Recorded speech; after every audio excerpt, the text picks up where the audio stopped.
introducing permutations today. So permutation is an ordered selection of elements taken from a given set. So you can use permutations to find all the possible ways of ordering a certain number of objects. So we're going to start with a simple example.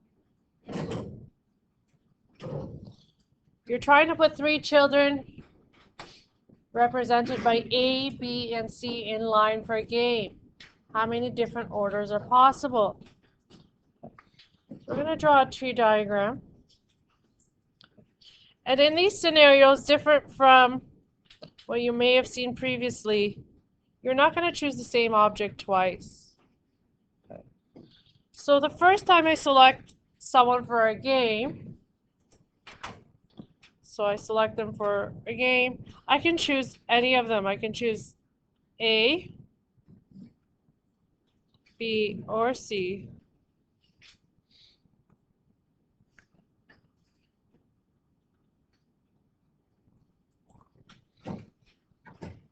So this is my first selection.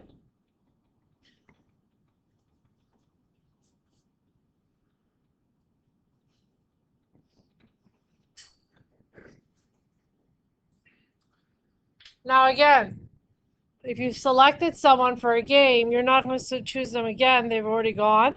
So in the second set of selections, I'm only going to be able to choose, if I've selected A, I can only choose B or C. Draw my branches first.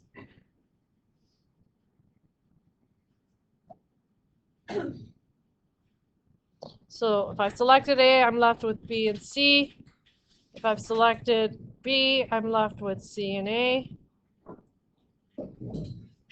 And if I've selected C, I'm left with A and B. So that's my second selection. And when I've selected 2 people, I'm left with whoever's left over. So there's only 1 person left at the very end.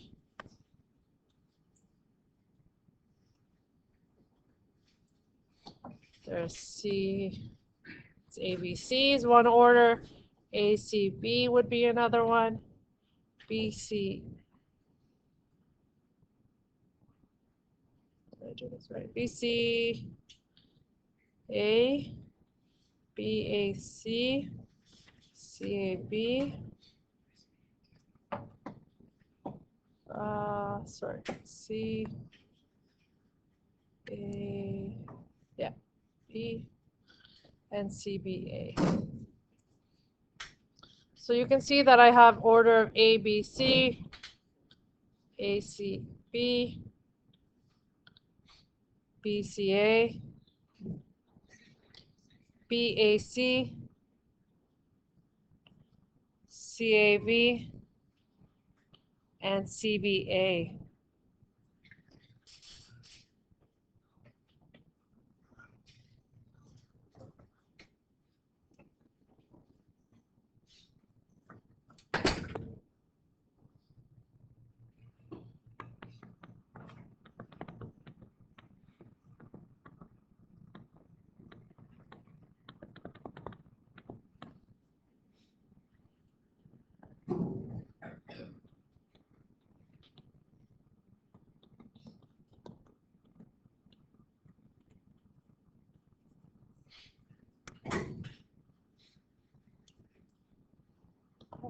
So you can count them and you can see there's 6 possibilities. There's 6 different arrangements of these children.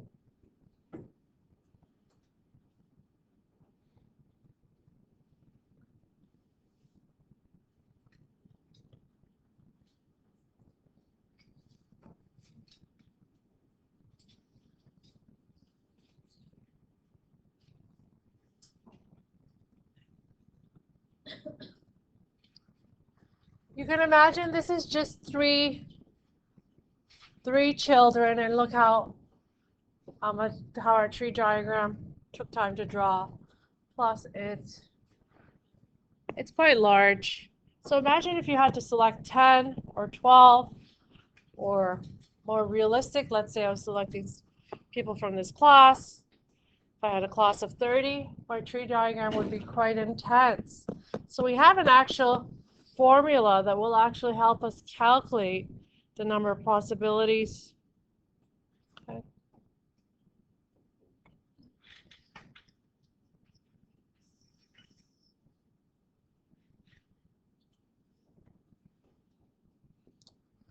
Okay, and the formula uses factorial notation. The factorial notation is an n with an exclamation mark, and it represents the number of ways that n objects can be selected to create an array of size n. In these cases, when we're looking at today permutation, we care about the order in things are being selected. This formula, we read it as n factorial. Okay. There's a formula that goes with it, and a lot of your calculators will have this function as well because it's quite commonly used. So you'll see an exclamation mark somewhere on your calculator. Okay. What does this mean? N factorial is the same as taking n, so the original value, timesing it by 1 less, timesing it by 2 less, timesing it by 3 less, all the way till you hit 1. So in our example above, you also have to make a note that 0 factorial is always 1. I had 3 children to choose from, so that's 3 factorial. How many different results will I get? I would start with n, which is 3. Subtract 1 from 3, so I get 2. Subtract another 1, all the way until I hit 1. That is my last one. 3 times 2 times 1 is 6. We get the same thing.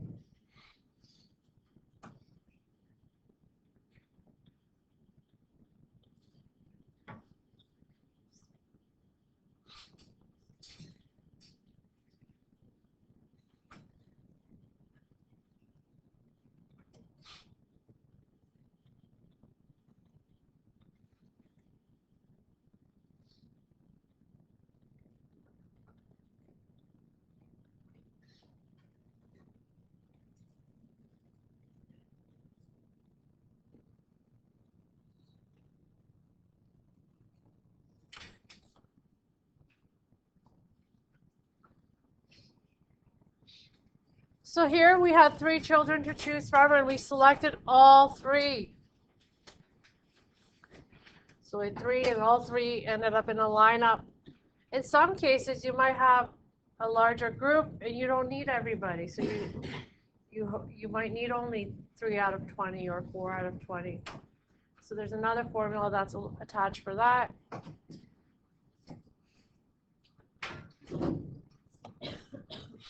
Okay. So here it reads again, suppose you have n objects to choose from, but you only want to select some rather than all of them. Okay, so you want some.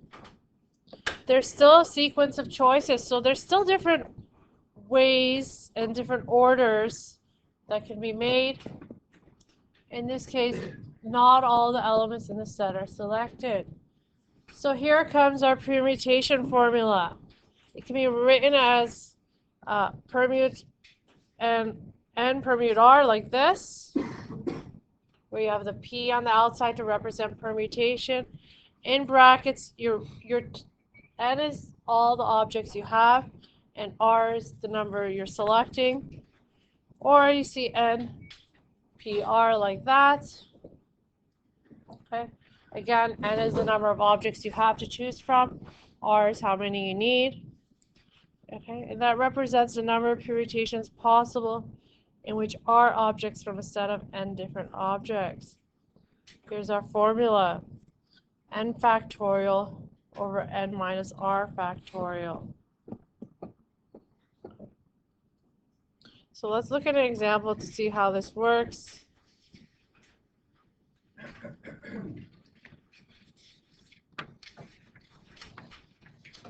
So here's an example that many coaches are faced with all the time, and they probably don't think about the number of possibilities because there is so many. So you have 15 players on a school baseball team. How many ways can the coach complete a 9-person batting order? So we're talking about a permutation. The order makes a difference, okay? Who's first, second, third, fourth, etc. That's why it's a permutation. So we would do 15 permute 9 because we're choosing 9. You can write it out like that. You can see it like this. I'm going to plug these values into that formula. The top is 15 factorial. And the bottom is 15 minus 9 factorial.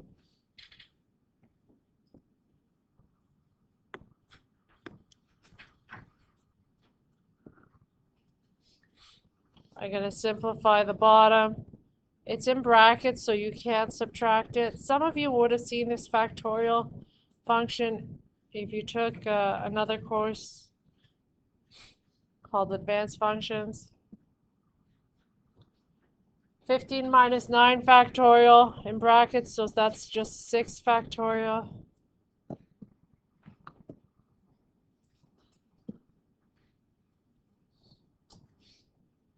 So just recalling what is 15 factorial, that's the same as 15 times 14 times 13 times 12 times 11. Imagine having to draw this tree diagram times 10 times 9 times 8 all the way to 1.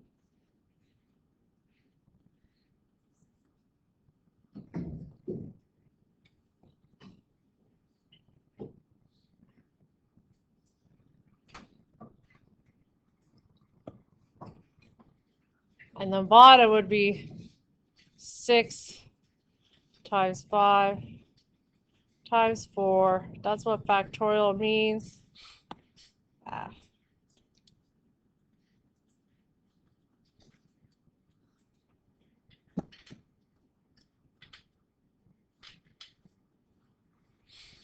Before multiplying, I can see that I can just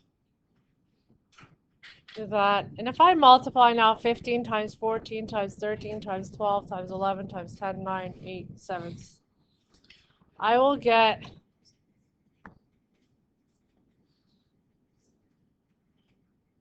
a lot of different possibilities.